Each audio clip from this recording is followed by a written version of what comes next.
한 달간의 출장을 마치고 돌아온 집 유은채는 자신의 안방을 신우이가 차지하고 있다는 사실을 깨달았다. 옷장에는 다른 사람의 옷이 잔뜩 걸려 있었고 침대 시트는 촌스러운 분홍색으로 바뀌어 있었다. 시어머니는 복도에 서서 창고방에 이미 은채의 이부자리를 깔아두었다고 당당하게 말했다. 은채는 화를 내지도 울지도 않았다. 그저 거실 한가운데 놓인 자신이 직접 고른 가죽 소파를 한번 쓱 쳐다보고는 곧바로 어딘가로 전화를 걸었다. 그리고 정확히 1시간 뒤 이 집은 완전히 다른 모습으로 변했다. 본격적인 이야기에 앞서 구독과 좋아요를 눌러주시고 지금 어디서 이 이야기를 듣고 계신지 댓글로 남겨주세요. 여러분이 계신 모든 곳에 행복이 깃들기를 바랍니다. 자, 그럼 편안한 마음으로 제 이야기에 귀 기울여 주세요. 내가 이렇게 떡하니 버티고 있으니까 은채가 마음 놓고 밖으로 나돌아다니는 거 아니겠어? 시어머니 조정숙이 정갈하게 썬 생선구이 접시를 식탁 한가운데로 밀어놓으며 스테인리스 젓가락으로 사기그릇 가장자리를 2번 톡톡 두드렸다. 경쾌한 마찰음이 울리자 맞은편에 앉아있던 친척들이 일제히 씹던 것을 멈추고 고개를 끄덕이며 맞장구를 쳤다. 아유, 그럼요. 요즘 젊은 애들이 살림을 알기나 하나요? 형님이 진짜 고생이 많으십니다. 옆에 앉은 작은 어머니가 상다리가 부러져라 차려진 밑반찬들을 보며 적당히 아부 섞인 목소리로 거들었다. 하은채는 식탁 맨 끝자리에 앉아 밥이 반쯤 남은 공기를 들고 있었다. 그녀는 아무런 대꾸도 하지 않은 채 묵묵히 두부 부침 한 조각을 자신의 밥그릇으로 가져왔다. 식탁의 분위기는 훈훈하고 화기애애했지만 은채는 마치 우연히 합석하게 된 낯선 식객 같았다. 시어머니 옆에 앉은 남편 강태훈은 고개조차 들지 않고 뚝배기에 담긴 갈비탕을 비우는 데만 여념이 없었다. 반포동에 위치한 84제곱미터짜리 이 아파트는 은채와 태훈이 결혼할 때 얻은 전셋집이었다. 은채의 서재 맨 아래 칸 서랍에 깊숙이 보관된 전세 계약서에는 자금의 출처가 은채의 부모님이라는 사실이 명확하게 적혀 있었다. 하지만 이 집에서 실질적으로 호령을 하는 사람은 시어머니 조정숙이었다. 엄마, 이 국물 진짜 진하고 맛있네요. 태훈이 숟가락을 내려놓으며 냅킨을 뽑아 입가를 닦았다. 많이 먹어라. 너 요새 야근하느라 살 빠진 것 좀 봐. 조정숙은 곧바로 갈비탕 뚝배기를 아들 앞으로 바짝 밀어주더니 눈꼬리를 힐끗 돌려 은채를 쳐다보았다. 은채야, 다음 주에 또 대전으로 출장 간다고? 예, 어머님. 회사에서 진행하는 대전 임상시험이 3상에 들어가서 한 달 정도 상주해야 합니다. 은채는 젓가락을 내려놓고 두 손을 무릎 위에 가지런히 모은 뒤 상체를 살짝 숙이며 정중한 존댓말로 대답했다. 조정숙은 입술을 비쭉거리며 물잔을 들어 보리차를 한 모금 마셨다. 여자가 결혼을 했으면 집안일에 신경을 써야지. 너처럼 한 달에 보름씩이나 집을 비우는 며느리가 세상 천지에 어디 있니? 내가 위아래로 살림 안 맡아줬으면 너희들 이 집구석 꼴이 어떻게 됐겠어? 고생 많으십니다. 어머님. 유은채는 표정 하나 바꾸지 않고 낮게 대답했다. 너무나도 익숙한 레퍼토리였다. 결혼 3년 차, 조정숙은 살림을 도와주겠다는 명목으로 커다란 캐리어 2개를 끌고 당당하게 이 집으로 들어왔다. 제약회사 연구원이라는 직업 특성상 잦은 출장과 야근이 일상이었던 은채는 그 상황을 묵인했다. 그녀의 관점에서는 이것이 일종의 철저한 협력 관계였다. 시어머니는 노동력을 제공하고 자신은 거처와 생활비를 제공하는 것, 끝없는 감정 싸움을 하는 것보다 표면적인 평화를 유지하는 편이 훨씬 효율적이었기 때문이다. 친척들이 배불리 먹고 마신 뒤 자리를 떠나고 은채는 부엌 싱크대 앞에 서서 산더미처럼 쌓인 그릇들을 씻고 있었다. 기름기 묻은 접시 위로 물줄기가 쏟아져 내렸고 거실에서는 텔레비전 소리가 들려왔다. 태훈은 회색 가죽 소파에 기대에 앉아 스마트폰을 만지작거리고 있었다. 그 소파는 은채가 결혼 전 수입가구 박람회에서 석 달치 월급을 털어 직접 고른 것이었다. 소파뿐만이 아니었다. 이 집에 있는 양문형 냉장고, 빌트인 오븐, 베란다에 놓인 세탁기와 건조기 세트, 심지어 안방에 있는 체형 맞춤형 모션베드까지 전부 은채가 자신의 신용카드를 긁어 장만한 것들이었다. 은채는 젖은 손을 닦고 주머니에서 휴대폰을 꺼냈다.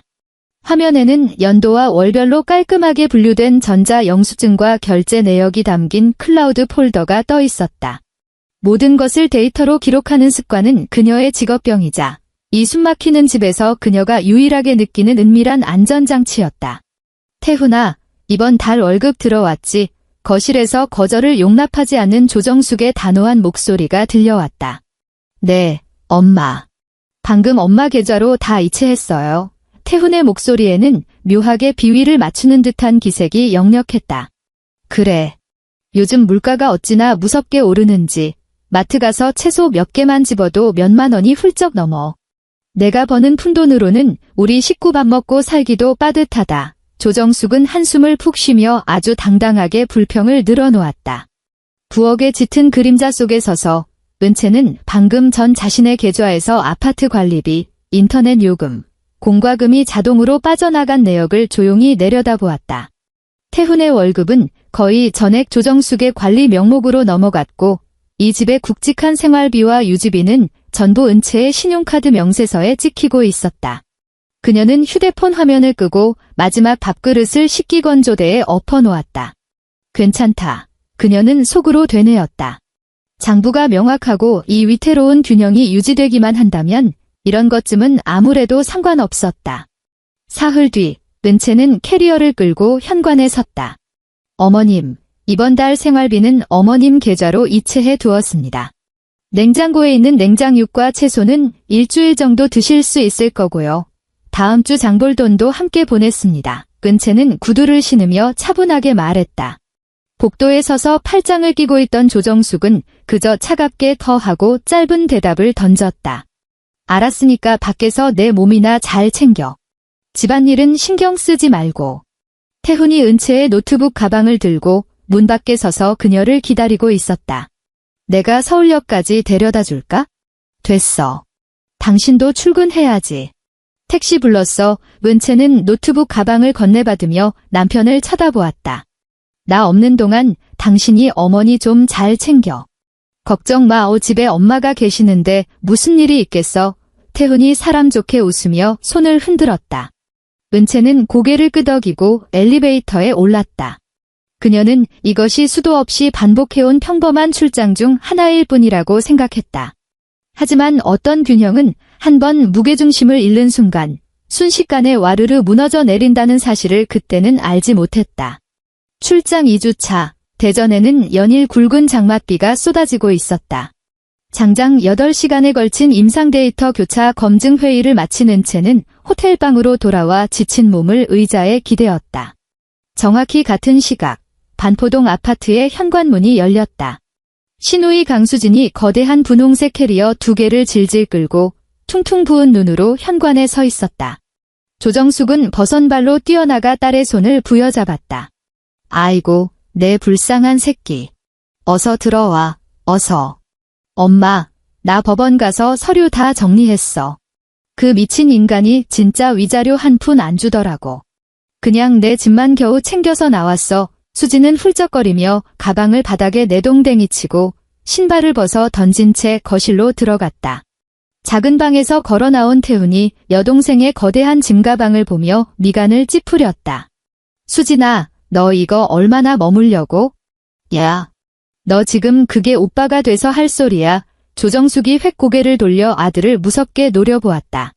내 여동생이 지금 오갈 데가 없어졌는데 친오빠 집 말고 어디로 가. 하나밖에 없는 핏줄한테. 아니, 내 말은 그게 아니라 은채가 지금 출장 중인데. 태훈은 무의식적으로 목소리를 낮추며 눈동자를 굴렸다. 걔가 출장 가는 거랑 수진이 들어오는 거랑 무슨 상관이야? 이 넓은 집에 남는 방이 없는 것도 아니고. 조정숙은 짜증스럽게 손을 휘저으며 수진을 작은 방 쪽으로 이끌었다. 수진아, 일단 이 방 써라. 엄마가 어제 이불 빨래 싹 해놨어. 수진은 작은 방 문턱에 서서 고개를 빼꼼 내밀고 안을 들여다보았다. 방은 비좁아서 싱글 침대 하나와 간이 옷장 하나를 넣으니 꽉 찼고 북향이라 채광도 좋지 않아 어두침침했다. 그녀는 입술을 삐죽이더니 복도 끝에 굳게 닫힌 방문 쪽으로 고개를 돌렸다. 엄마, 저 방 어차피 비어 있잖아. 나 저기서 자면 안 돼. 수진이 안방을 가리켰다. 저긴 내 오빠랑 새언니가 쓰는 안방인데 태훈이 다급하게 끼어들었다. 새언니 지금 집에 없잖아. 한 달이나 비운다며. 나 지금 이혼하고 몸도 마음도 너덜너덜한데 그깟 좋은 방 하나 못 내줘. 수진의 눈에서 다시 눈물이 뚝뚝 떨어졌고 목소리는 하이톤으로 날카롭게 찢어졌다. 딸의 눈물을 본 조정숙의 가슴이 미어졌다. 그녀는 닫힌 안방문을 한번 노려보고는 옆에서 안절부절 못하는 아들을 향해 고개를 돌렸다. 태훈아, 가서 안방 싹 치워라. 조정숙의 목소리는 짧고 단호했으며 감히 반항할 수 없는 위압감이 서려 있었다. 엄마, 그게 말이 돼요? 저 방에 은채 개인 물건이 얼마나 많은데? 은채가 자기 물건 남이 손대는 거 제일 싫어하는 거 아시잖아요. 태훈의 이마에 식은땀이 맺혔다. 안 될 게 뭐 있어? 사람도 없는데 저렇게 큰 방을 빈 채로 썩혀둬. 우리 수진이 지금 기력도 쇠해졌는데 볕잘 드는 방에서 몸조리 해야지. 은채 돌아오면 며칠만 창고방에서 지내라고 하면 그만이야. 조정숙은 말을 마치자마자 성큼성큼 안방 문 앞으로 다가가 손잡이를 벌컥 아래로 내렸다. 문은 잠겨 있지 않았다. 넓고 환한 공간이 눈앞에 펼쳐졌다. 수백만 원짜리 최고급 모션베드 위에는 짙은 회색의 호텔식 침구가 각 잡혀 깔려 있었고 통유리창을 통해 들어온 햇살이 원목 마루를 따스하게 비추고 있었다. 이렇게 정하자. 태훈아, 가서 큰 봉투 몇 개 가져와. 태훈은 그 자리에 발이 묶인 듯 꼼짝도 하지 못했다. 그는 아내의 성격을 누구보다 잘 알았다. 평소에는 불평 한마디 없이 조용한 여자였지만 뼛속 깊이 타인과의 경계를 긋고 사는 사람이었다. 하지만 서슬퍼런 어머니의 눈빛과 엉엉 우는 여동생의 얼굴을 번갈아 보던 그는 늘 그랬듯 반박하려던 말을 목구멍으로 꿀꺽 삼켜버렸다. 10분 뒤 태훈은 검은색 대형 쓰레기 봉투 몇 개를 들고 안방으로 들어갔다. 그가 옷장 문을 열자 계절과 색상별로 한치의 오차도 없이 정렬된 은채의 오피스룩과 실크 블라우스들이 보였다. 태훈의 손이 허공에서 멈칫했고 손끝이 미세하게 떨렸다. 그는 깊게 숨을 들이마신 뒤 블라우스 여러 벌을 옷걸이째 무자비하게 뜯어내듯 걷어내어 검은색 쓰레기 봉투 안으로 마구잡이로 쑤셔 넣었다. 고급 원단이 바스락거리며 구겨지는 소리가 고요한 방 안에서 유독 날카롭게 울려 퍼졌다. 태훈은 차마 그 옷들을 똑바로 쳐다보지 못한 채 기계적으로 옷을 움켜쥐고 봉투에 쳐넣는 동작만 반복했다.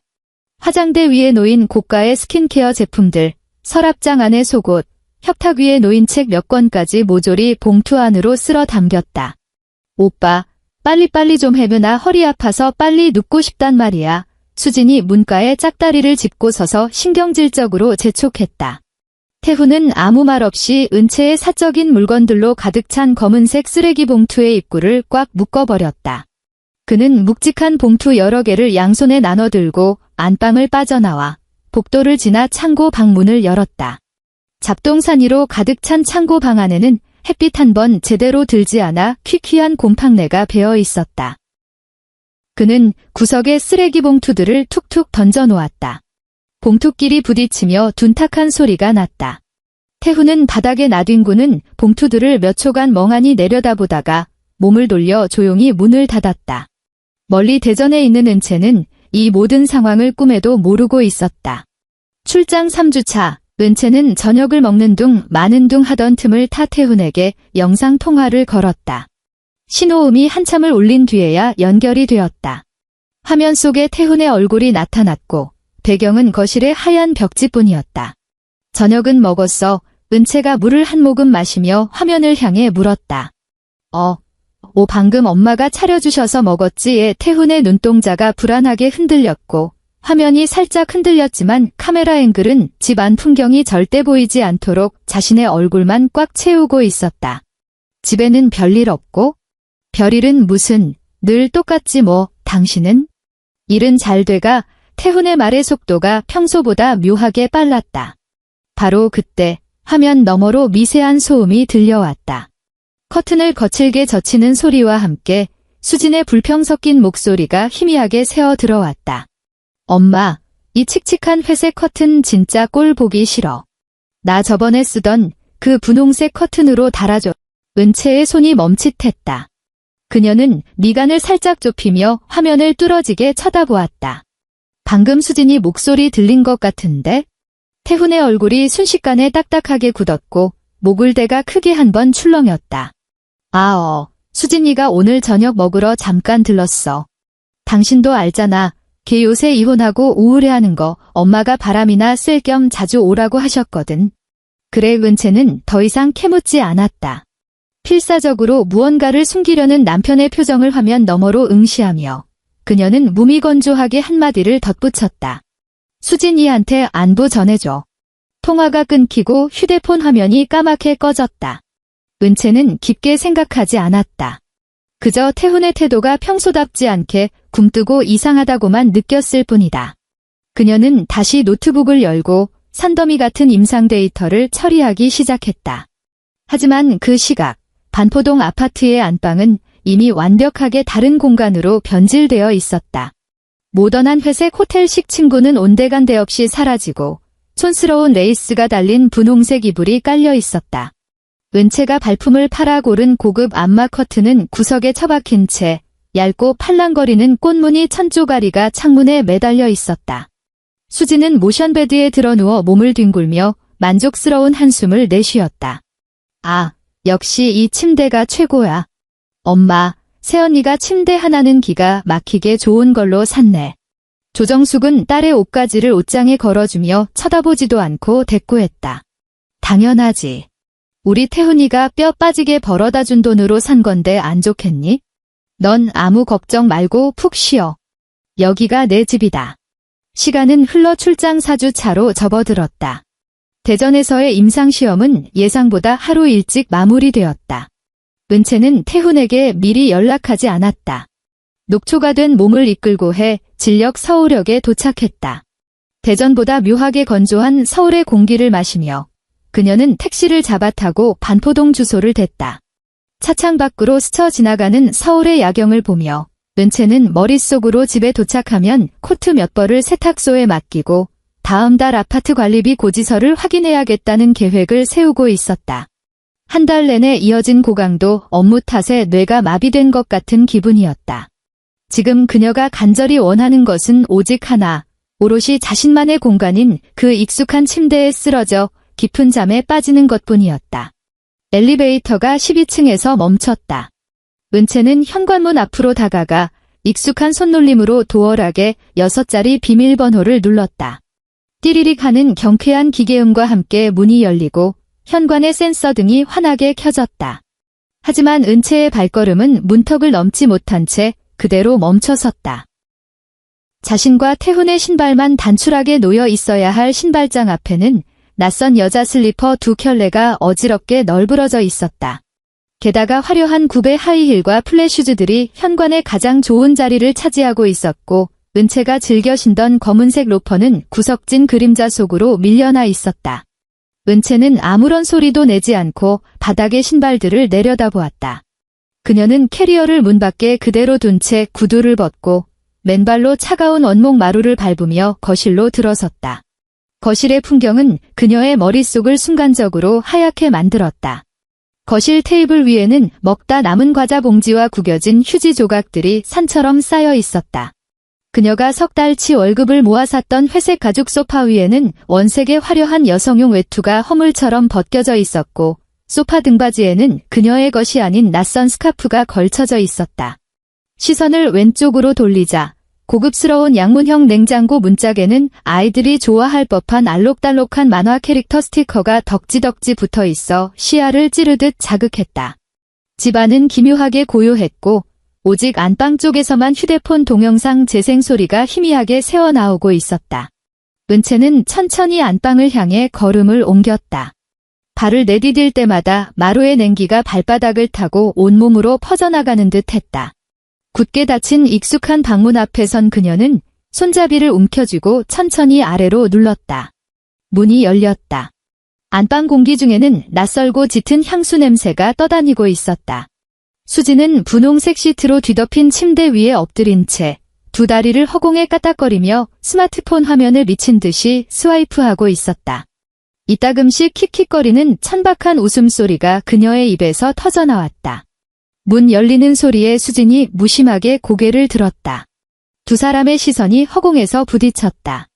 수진의 얼굴에 번져있던 웃음기가 멈칫했지만 그녀는 이내 아무 일도 없다는 듯 태연한 표정으로 돌아왔다.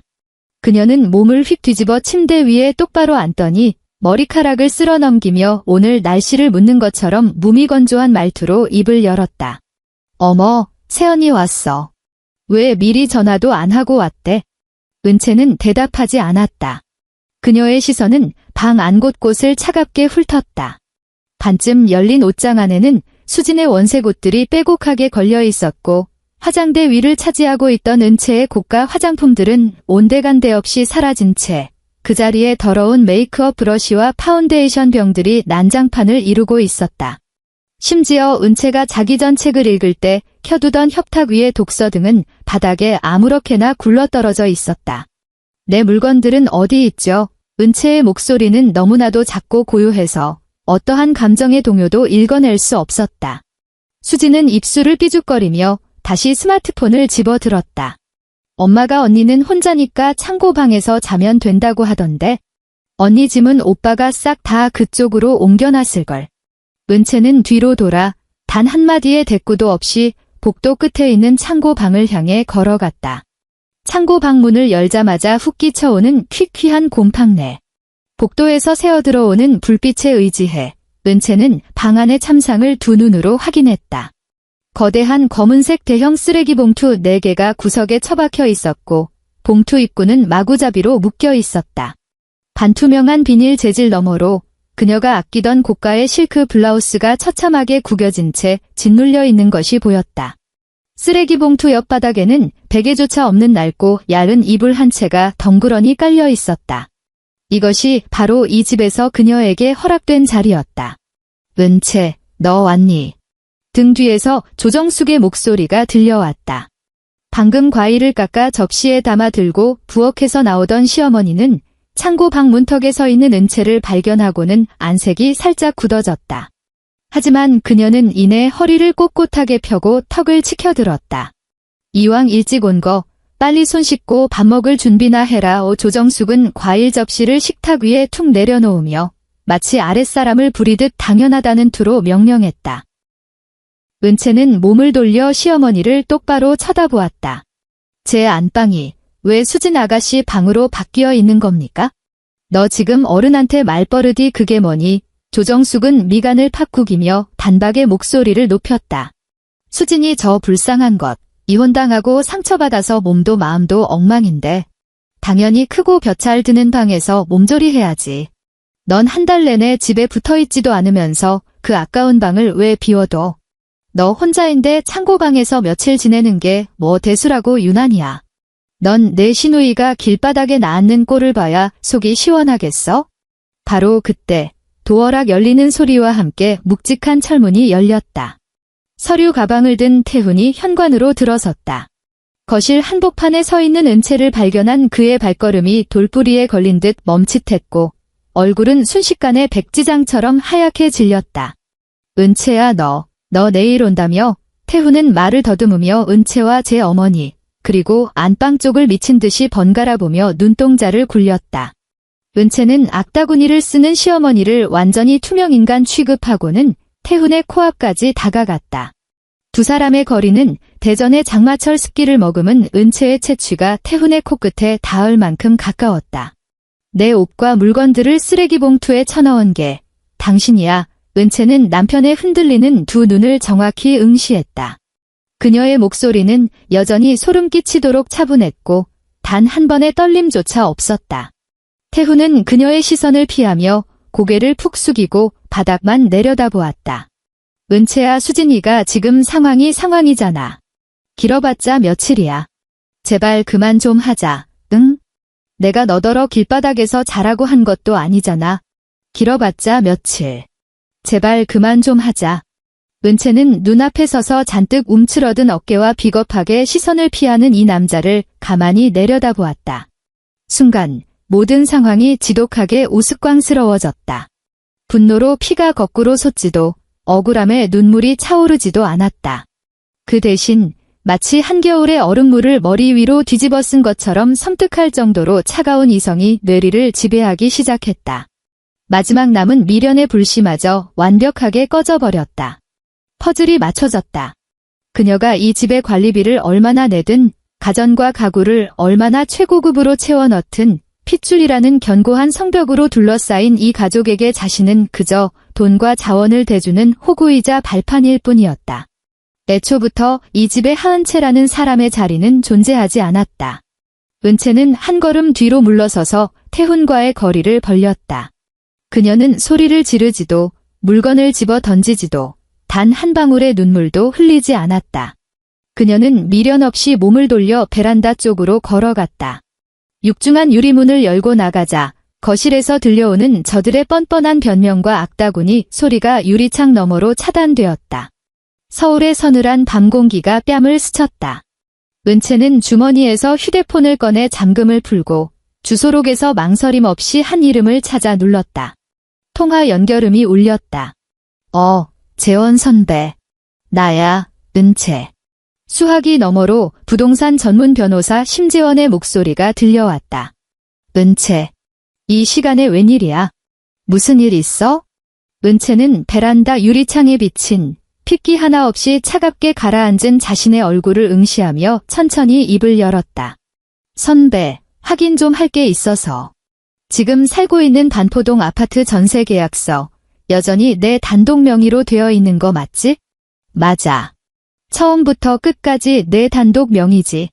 그럼 내가 내일 아침 당장 용역 불러서 이 집 안에 있는 내 명의로 산 가전제품이랑 가구들 싹 다 빼버려도 법적으로 문제되는 거 있어?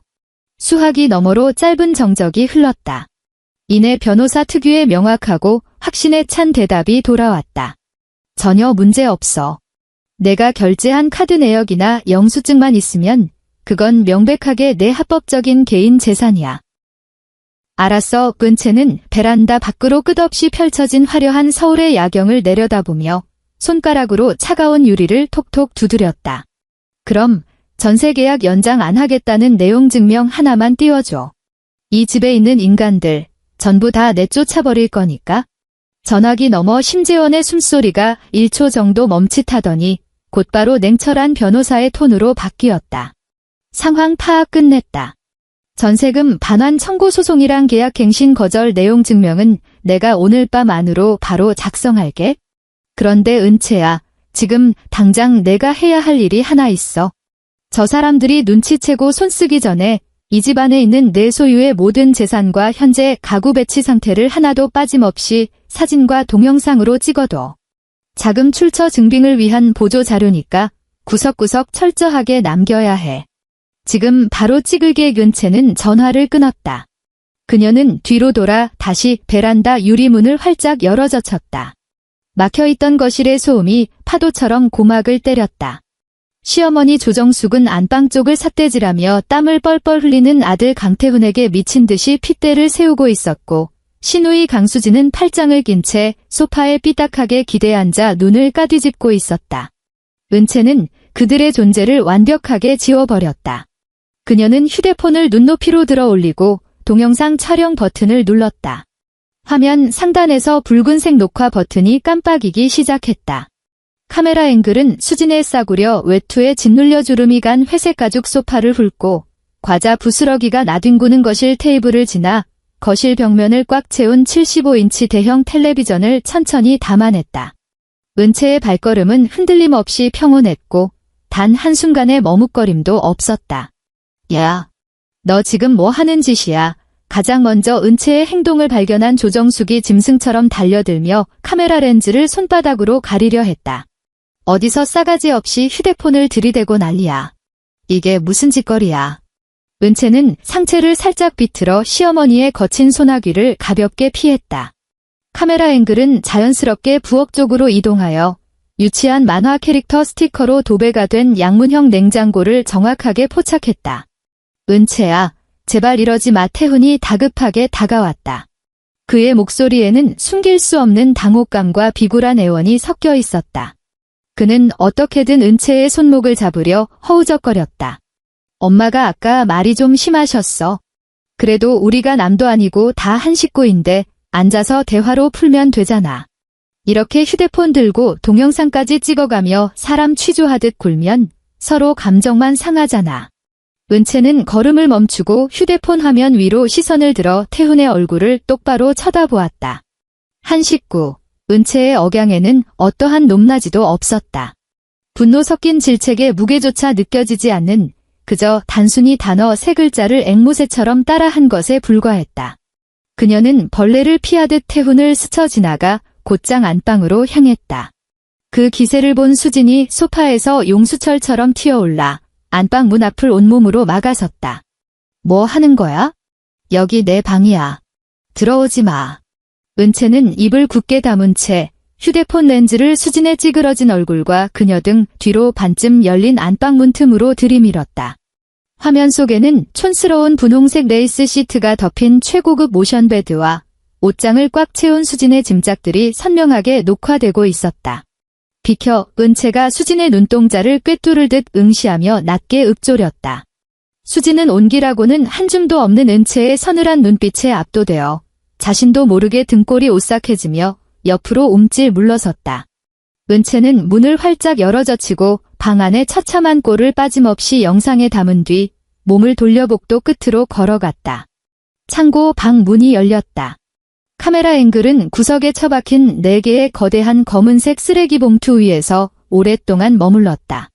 마구잡이로 묶인 비닐 틈새로 비어져 나온 고급 실크 블라우스에 구겨진 자락. 그리고 그 옆에 널브러진 베개조차 주어지지 않은 얄팍한 요 이불까지. 녹화가 종료되었다. 은채는 그 자리에서 곧바로 심재원 변호사의 이메일로 해당 영상을 전송했다.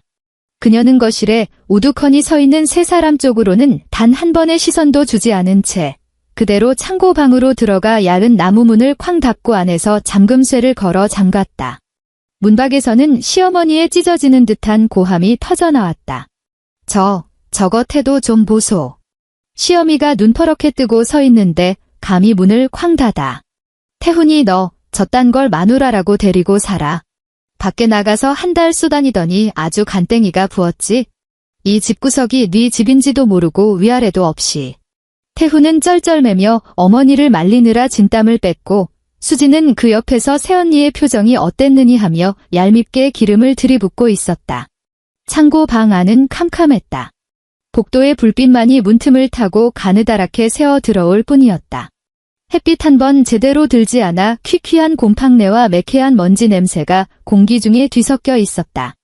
은채는 불을 켜지 않았다. 그녀는 바닥에 깔린 얇은 요 이불 앞으로 다가가 천천히 주저앉았다. 그녀는 울지 않았다. 심장 박동은 평소 임상 데이터를 보고할 때보다도 훨씬 더 차분하고 규칙적으로 뛰고 있었다. 은채가 스마트폰 잠금을 풀자 화면의 밝은 빛이 그녀의 무표정한 얼굴을 비추었다. 그녀는 뱅킹 앱을 열고 손가락으로 화면을 바르고 정확하게 터치해 나갔다. 자동 이체 관리 페이지로 들어갔다. 반포동 아파트 월 관리비, 자동 이체 해지. 도시가스 요금, 자동 이체 해지. 수도 및 전기 요금, 자동 이체 해지. 초고속 인터넷 요금, 자동 이체 해지. 마지막으로 그녀의 손가락이 멈춘 곳은 어머니 생활비라는 이름의 정기이체 항목이었다. 매달 10일이면 이 돈이 어김없이 조정숙의 계좌로 입금되었다. 은채는 그 이름을 물끄러미 바라보다가 해지 버튼을 눌렀다. 화면에 초록색 확인 알림이 떴다. 선택하신 모든 자동 이체 서비스가 성공적으로 해지되었습니다. 은채는 뱅킹 앱을 종료하고 인터넷 브라우저를 열어 서울 24시간 프리미엄 포장이사라고 검색했다. 후기가 가장 좋은 업체 몇 곳을 훑어본 뒤 맨 위에 있는 번호로 전화를 걸었다. 네, 고객님. 스피드 이사통운입니다. 내일 오전 8시 반포동입니다. 작업 인원은 4명 보내주시고요.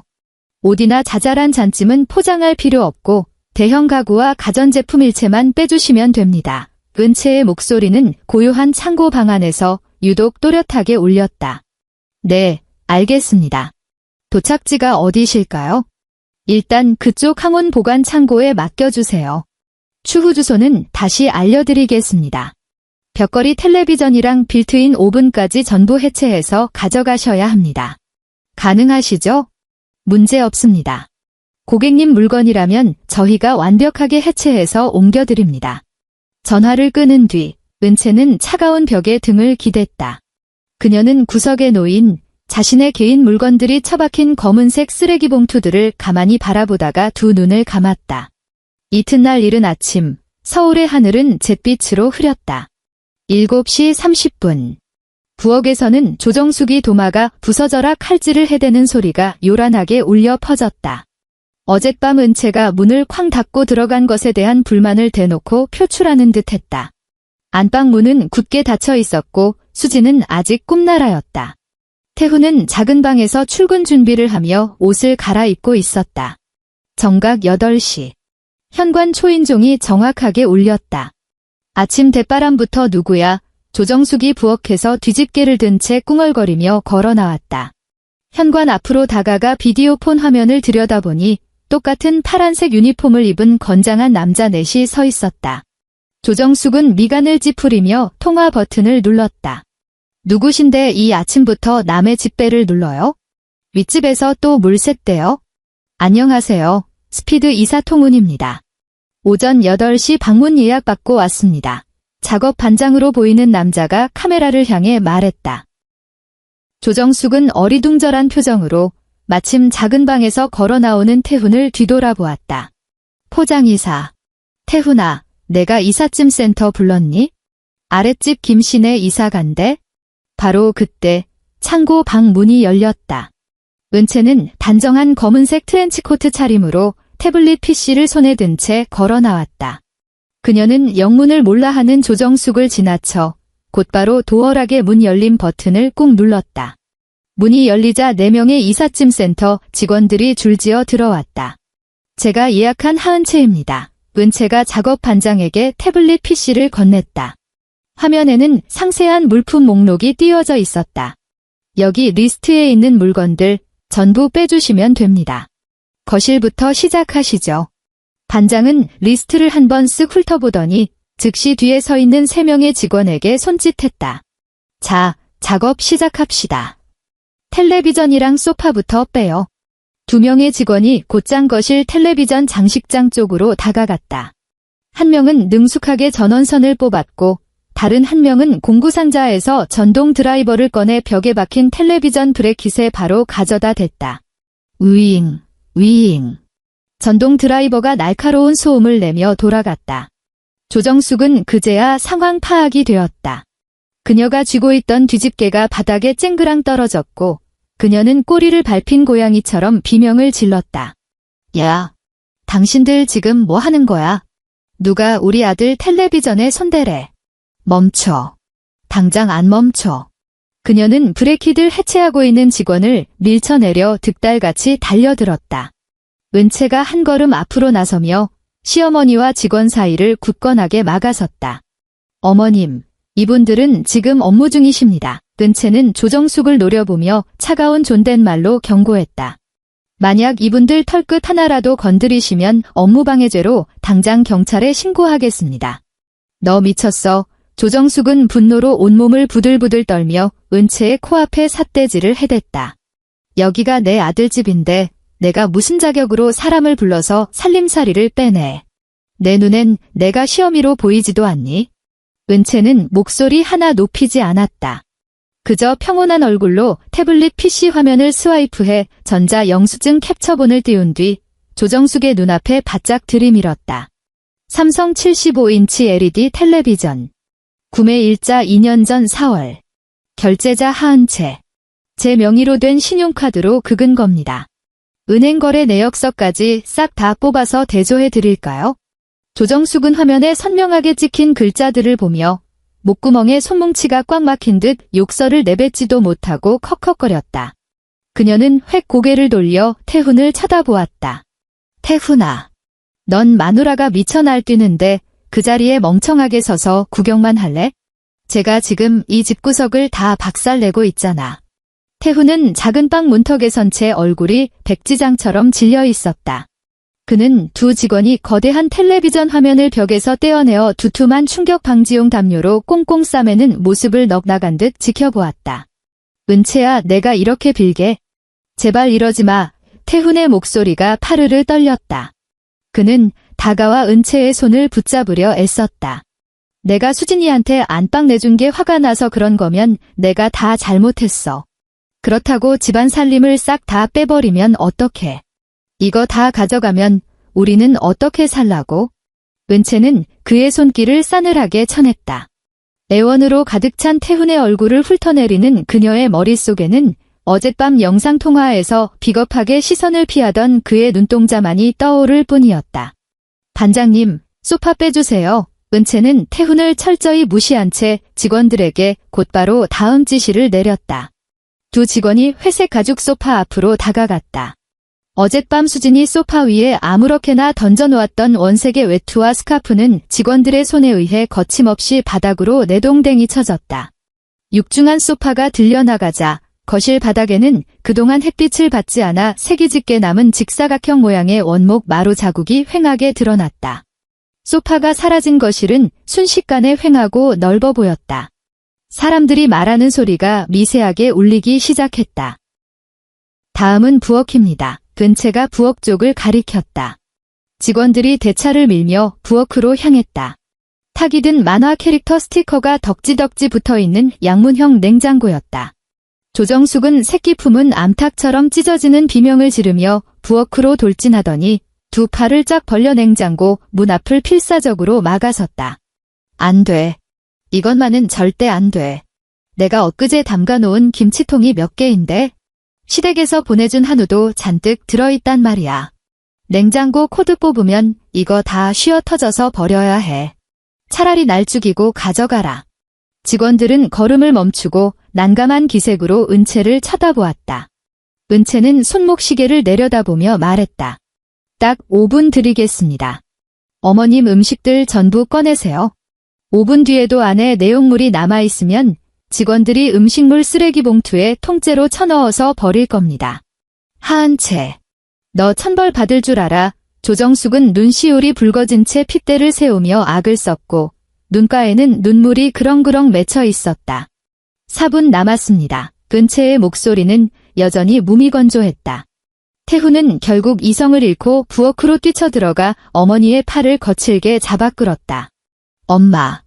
빨리 꺼내요. 빨리. 저 사람 이삿짐 센터까지 불렀잖아요. 진짜 다 내다버리고도 남을 사람이라고요. 조정숙은 엉엉대성통곡을 하면서도 허둥지둥 냉장고 문을 열어젖혔다. 김치가 꽉꽉 들어찬 플라스틱 밀폐 용기들, 된장이 담긴 유리병, 비닐봉지에 꽁꽁 싸맨 고기 덩어리들이 거칠게 끄집어내져 부엌 바닥에 흉물스럽게 쌓여갔다. 시뻘건 김치국물이 원목 마루 위로 뚝뚝 떨어지며 코를 찌르는 시큼하고 매캐한 냄새를 풍겼다.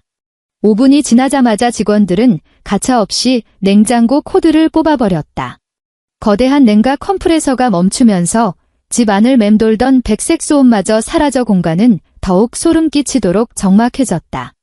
냉장고가 대차에 실려나갔다. 그 뒤를 이어 식탁, 빌트인 오븐, 베란다에 있던 세탁기와 건조기까지 줄줄이 뽑혀나갔다. 무거운 가전제품들이 현관문을 빠져나갈 때마다 태훈의 어깨는 움츠러들었다. 그는 숨막히게 꽉 차 있던 사람 사는 냄새가 나던 이 집이 텅 빈 깡통처럼 발가벗겨지는 과정을 멍하니 지켜보았다. 바닥에는 가구가 빠져나간 자리를 따라 먼지 자국이 선명하게 남아있었고 그 옆으로는 조정숙이 쌓아 올린 반찬통 무덤이 널브러져 있었다. 바로 그때 안방문이 신경질적으로 벌컥 열렸다. 까치집을 한 머리에 잠옷바람인 수진이 짜증을 내며 튀어나왔다. 아침부터 밖에서 대체 무슨 난리야. 사람 잠도 못 자게. 거실의 참상을 확인한 그녀의 목소리가 뚝 끊겼다. 소파도 텔레비전도 식탁도 없었다.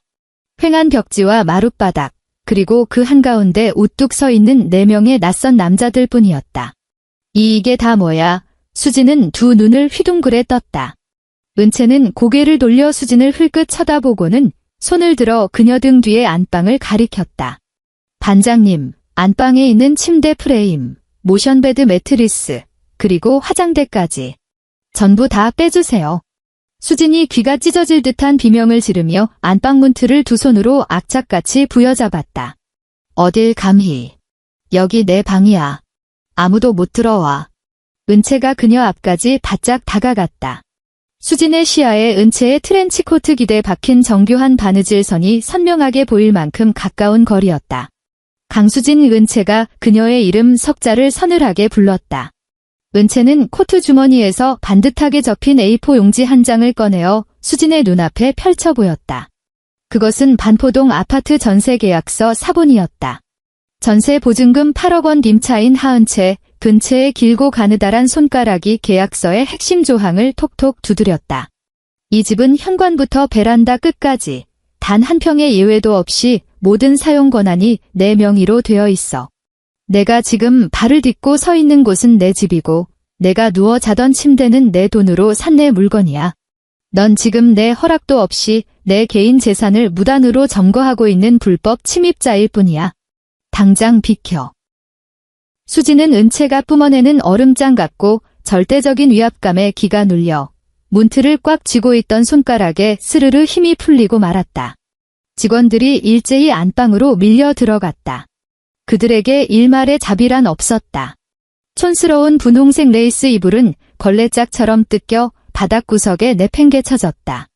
수백만 원짜리 모션베드 매트리스는 세로로 번쩍 들려 밖으로 옮겨졌다. 화장대 위에 어지럽게 널려있던 메이크업 브러쉬, 파운데이션 병, 향수들은 직원들이 가구를 들어 올리는 반동에 의해 우당탕 바닥으로 쏟아졌다. 텅 빈 방 안에서 유리병이 박살나는 소리가 유독 소름 끼치게 울려 퍼졌다. 오빠. 새언니 좀 어떻게 해봐. 저 여자 미쳤어. 완전히 돌았다고 수지는 바닥에 주저앉아 자신이 애지중지 꾸며놓은 새 방이 순식간에 폐허로 변하는 꼴을 보며 미친 듯이 오열했다. 그녀는 두 손으로 마룻바닥을 쾅쾅 내리치며 발악했다. 태훈은 복도 벽에 기댄 채 두 손으로 얼굴을 감싸 쥐고는 벽을 타고 스르르 미끄러져 바닥에 쪼그려 앉았다. 그는 이제 단 한마디의 변명조차 내뱉을 기력을 상실했다. 텅 비어버린 거실, 바닥에 주저앉아 생떼를 쓰는 딸, 그리고 머리를 쥐어뜯으며 찌그러진 아들을 번갈아 보던 조정숙의 가슴이 거칠게 오르내렸다. 그녀는 갑자기 휴대폰을 꺼내 덜덜 떨리는 손가락으로 어딘가에 전화를 걸었다. 여보세요? 형님, 얼른 좀 와보세요. 빨리 와서 이것 좀 보시라고요. 우리 집 구석이 지금 저 독사 같은 년한테 다 박살나게 생겼어요. 아주버님 모시고 당장 와서 흑백 좀 가려주세요. 조정숙은 마치 썩은 동아줄이라도 붙잡은 사람처럼 수화기에 대고 목이 터져라 울부짖었다. 30분 뒤. 어젯밤 식탁에서 조정숙의 살림 솜씨를 입이 마르도록 칭찬했던 작은어머니와 태훈의 큰아버지가 숨을 헐떡이며 아파트 현관으로 들이닥쳤다. 현관문을 열자마자 두 사람은 눈앞에 펼쳐진 광경에 경악을 금치 못했다. 냄새를 풍기며 부엌 바닥에 나뒹구는 김치통 무덤과 안방 바닥에 산산조각난 화장품 잔해들을 제외하면 이 84제곱미터짜리 아파트 안에는 엉덩이를 붙일 의자 하나조차 남아있지 않았다. 사람들이 내뱉는 숨소리와 말소리만이 하얀 벽에 부딪혀 공허한 메아리를 만들어낼 뿐이었다. 구원군이 도착한 것을 본 조정숙은 당장 작은어머니에게 달려가 손을 덥석 부여잡고 콧물 눈물을 쏟아냈다. 형님이 말씀 좀 해보세요. 내가 3년 동안 뼈 빠지게 이 집구석 살림을 도맡아 해줬는데 저 독한 년이 꼴랑수진이 안방 며칠 썼다고 집안 살림을 싹 다 빼버렸지 뭡니까? 세상 천지에 저렇게 표독스러운 며느리가 어디 있어요. 우리 식구들 다 길바닥에 나앉아 죽으라는 소리잖아요. 작은어머니는 조정숙의 손등을 토닥이더니 창가에 미동도 없이 서 있는 은채를 향해 고개를 돌렸다. 은채야, 아무리 그래도 이건 내가 100번 잘못한 거다. 작은어머니는 짐짓 어른 행세를 하며 꾸짖는 투로 혀를 찼다. 부부 사이가 늘 좋을 수만은 없는 거고 치고받고 싸우면서 정드는 거지. 수진이가 남도 아니고 내 남편 핏줄인데 갈 데 없어서 안방 며칠 쓴 걸 가지고 새언니 된 도리로 그깟 거 하나 품어주지를 못하니? 다짜고짜 이삿짐 센터부터 불러서 시어미를 맨바닥에 나앉게 만들어? 밖에서 사람들이 알면 며느리 독하다고 얼마나 손가락질을 해대겠어? 뒷짐을 지고 있던 큰아버지도 엄한 표정으로 거들었다. 어디서 배운 버르장머리야. 당장 짐들 다시 들여놓고 시어머니한테 무릎 꿇고 사과해. 그럼 이번 일은 대충 덮어줄 테니까. 은채는 말대꾸하지 않았다. 그녀는 친척들의 가짜는 훈계를 끝까지 조용히 듣고 난 뒤 주머니에서 휴대폰을 꺼냈다. 자신이 지난 3년간 이 집의 모든 생활비를 어떻게 감당해왔는지, 그 창고방에 처박힌 4개의 검은색 쓰레기 봉투가 무엇을 의미하는지 구구절절 설명하지도 않았다. 그녀는 그저 동영상 파일 하나를 재생한 뒤 휴대폰 볼륨을 최대로 키웠다. 치지직. 영상이 재생되었다. 화면은 복도 책장 꼭대기에서 내려다보는 구도로 찍혀 있었다. 고화질 홈카메라였기에 방 안의 숨소리 하나까지 소름 끼치도록 생생하게 녹음되어 있었다. 텅 빈 거실에 돌연 태훈의 목소리가 울려 퍼졌다. 닭살이 돋을 만큼 너무나도 또렷한 음성이었다. 영상 속에서 태훈은 대형 검은색 쓰레기 봉투 몇 개를 들고 안방으로 들어갔다. 곧이어 옷걸이가 부딪히고 고급 원단이 무자비하게 뜯겨나가는 소리가 들렸다. 오빠, 빨리빨리 좀 해봐. 나 허리 아파서 빨리 눕고 싶단 말이야. 수진의 신경질적인 재촉이 고스란히 흘러나왔다. 사람도 없는데 저렇게 큰 방을 빈 채로 썩혀둬. 은채 돌아오면 며칠만 창고방에서 지내라고 하면 그만이야. 당당하기 그지없는 조정숙의 명령도 이어졌다. 화면 속 태훈은 은채의 수십만 원짜리 실크 블라우스와 속옷, 고가의 화장품들을 마치 쓰레기를 치우듯 검은 봉투 안에 쑤셔 넣고 있었다. 그러고는 그 묵직한 봉투들을 양손에 들고 복도를 지나 재활용 쓰레기를 버리듯 어두침침한 창고 방구석에 팽개쳤다. 쾅! 영상 속 창고 방문이 닫히는 둔탁한 소리가 마지막을 장식했다. 영상 재생이 끝났다. 은채는 화면 잠금 버튼을 눌렀다. 거실 전체가 무덤처럼 죽은 듯한 정적에 휩싸였다. 오로지 헐떡거리는 조정숙의 거친 숨소리만이 공허하게 맴돌았다. 뒷짐을 지고 있던 큰아버지의 두 손이 딱딱하게 굳었다. 그의 시선은 민망한 듯 허공을 떠돌다 마룻바닥에 처박혔고 감히 은채 쪽으로 눈길조차 주지 못했다. 작은 어머니는 뻐끔뻐끔 입을 벌렸지만 머릿속에 준비해두었던 가족의 돌인이 어른에 대한 예인이 하는 헛소리들이 목구멍에 턱 걸려 나오지 않았다. 그녀는 고개를 돌려 바닥에 주저앉아 얼굴이 흑빛으로 변한 조정숙을 한 번, 그리고 목덜미까지 시뻘겋게 달아오른 채 고개를 푹 숙이고 있는 조카 태훈을 한 번 번갈아 보았다. 형님 작은어머니가 어색하게 헛기침을 하며 아주 쥐어짜는 듯한 목소리로 속삭였지만 텅 빈 방 안에서는 그 소리가 확성기를 댄 것처럼 쩌렁쩌렁 울렸다. 이건 형님이랑 태훈이가 진짜 사람 할 짓이 아니네요. 조정숙은 파르르 떨리는 입술을 달싹이며 변명하려 했지만 단 한 글자도 내뱉을 수 없었다. 빼도 박도 못하는 명백한 영상과 음성 증거 앞에서 그녀가 그토록 철저하게 연기했던 가련한 피해자의 가면은 산산조각 나버렸다. 은채는 친척들의 그 알량한 민망함 따위는 안중에도 없었다. 그녀는 현관 쪽에 서 있는 반장을 향해 고개를 돌렸다.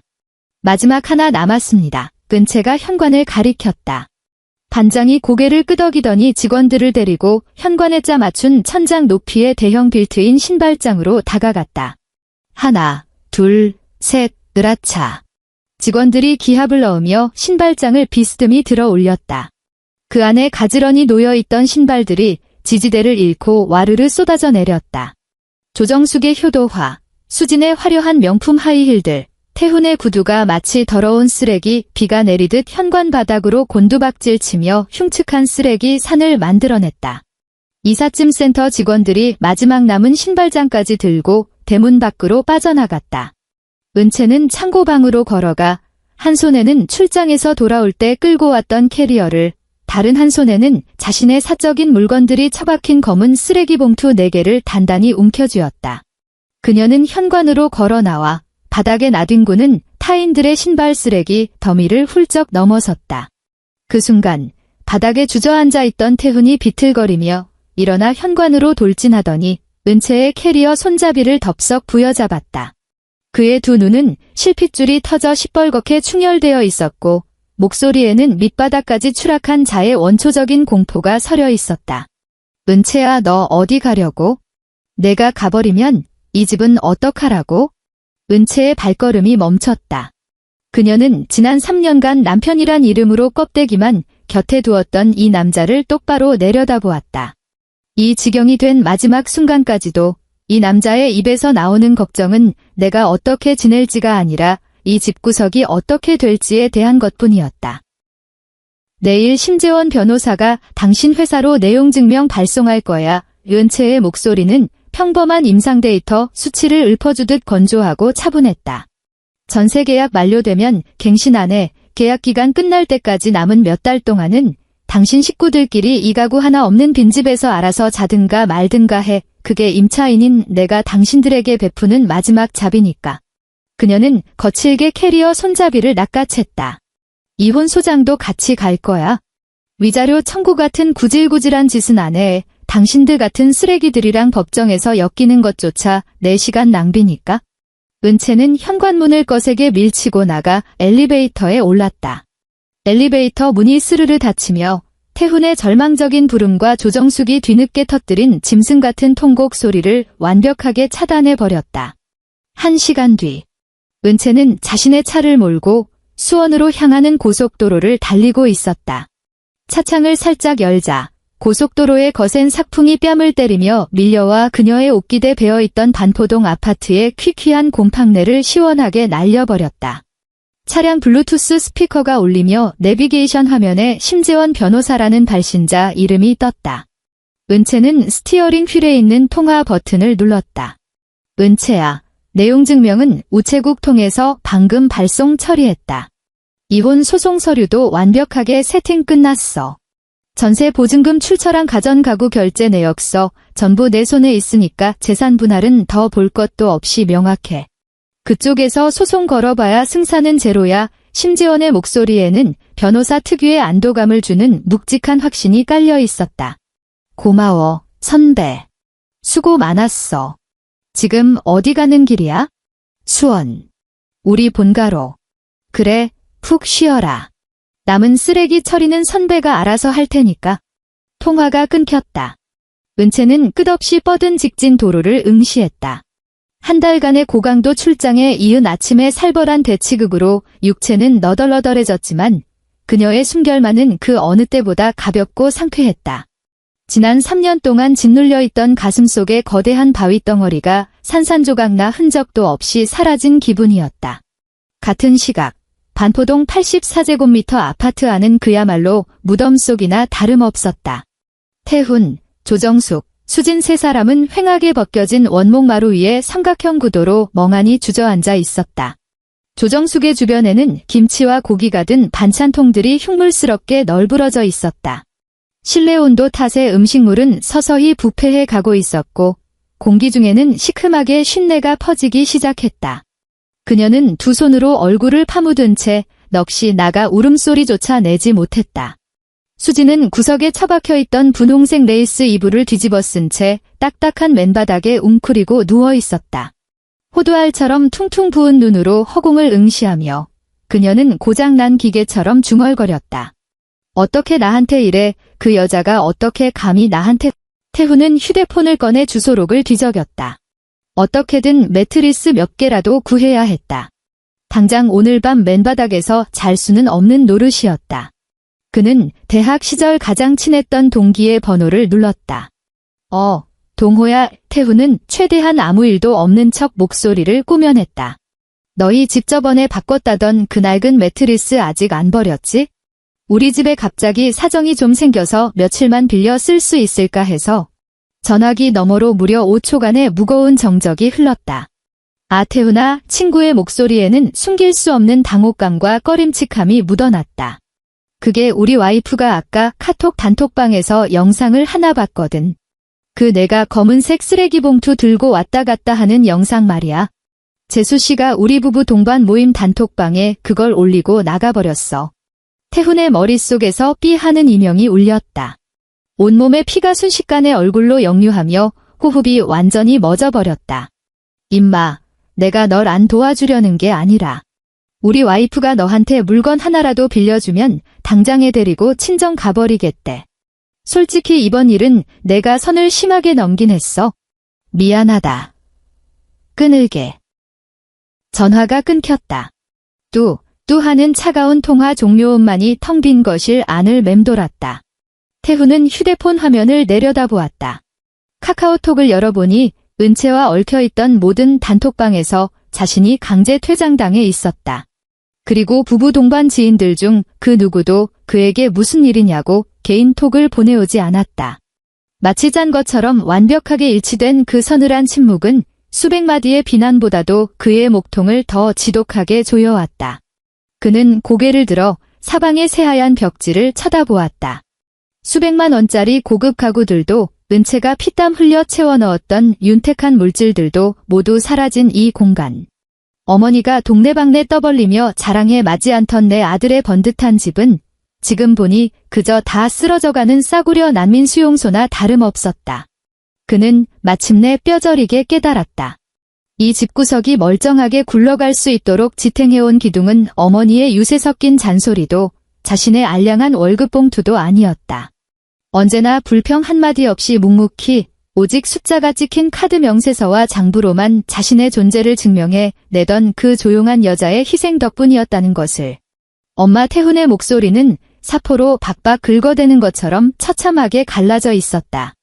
우리 대체 무슨 미친 짓을 저지른 걸까요? 3개월 뒤. 수원시에 새로 지은 소형 오피스텔. 주말에 따사로운 햇살이 먼지 한 톨 없는 통유리창을 통과해 거실 마룻바닥 위로 부서져 내렸다.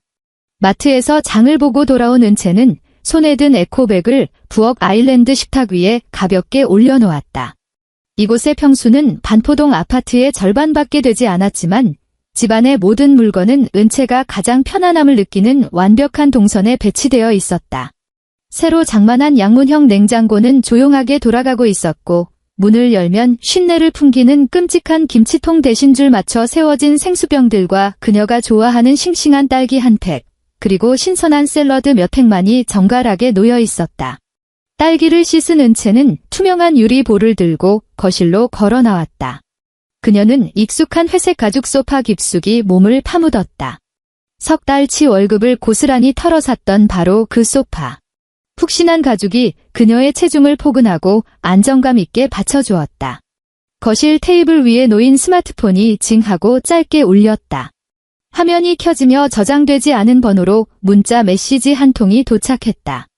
하지만 은채는 도입부의 찌질한 말투만 보고도 발신자가 누구인지 단박에 알아차렸다. 은채야, 우리 한 번만 만나서 얘기 좀 하면 안 될까? 엄마가 진짜 뼈저리게 후회하고 계셔. 당장 시골 본가로 내려가겠다고 하셨어. 수진이도 월세 구해서 나갔고 지금 그 넓은 집에 나 혼자 빙신처럼 덩그러니 있어. 전세 계약 만료일 다가오는데 진짜 다시 한 번만 생각해주면 안 될까? 그냥 밖에서 커피 한 잔만이라도 하자. 은채는 화면에 뜬 질척이는 문장들을 무표정하게 내려다보았다. 그녀의 마음속에는 일말의 동요는커녕 비웃음조차 일지 않았다. 그녀는 검지손가락을 뻗어 메시지 창을 왼쪽으로 가볍게 스와이프했다. 터치, 그리고 삭제. 스팸 문자를 지우는 것보다 더 간결하고 미련 없는 손놀림이었다. 은채는 스마트폰을 뒤집어 놓고 자리에서 일어나 침실로 향했다. 옷장 문을 활짝 열자 따뜻한 햇살이 안으로 쏟아지며 계절과 색상별로 한치의 오차도 없이 완벽하게 정렬된 그녀의 옷가지들을 비추었다. 고가의 실크 블라우스, 빳빳하게 다려진 오피스룩 정장들이 구김 하나 없이 원목 옷걸이에 우아하게 걸려 있었다. 은채는 손을 뻗어 차갑고도 부드러운 실크 원단의 촉감을 손끝으로 천천히 음미하며 쓸어내렸다. 세상 많은 사람들은 가정의 평화란 누군가의 일방적이고 끝없는 희생으로 유지되는 것이라 믿는다. 내가 입을 다물고 내가 화를 억누르고 햇빛 한 줌 들지 않는 창고방에 내 존재를 우겨넣기만 한다면 표면적으로는 완벽한 가족의 형태를 유지할 수 있을 테니까. 하지만 하은채는 더 이상 자신을 구겨넣으며 살지 않기로 했다. 그녀는 구김없이 곧게 펴진 옷장 속의 옷들을 바라보며 오직 자신만의 옅은 시트러스 향기가 감도는 공기를 폐부 깊숙이 들이마셨다. 단 한 평의 공간, 펜대 하나까지 모두 온전한 자신의 능력으로 결제한 이 방 안에서 그녀는 마침내 두 발을 땅에 굳건히 딛고 서 있는 묵직한 실존감을 되찾았다. 그 누구에게도 침해받지 않는 완벽한 고요함.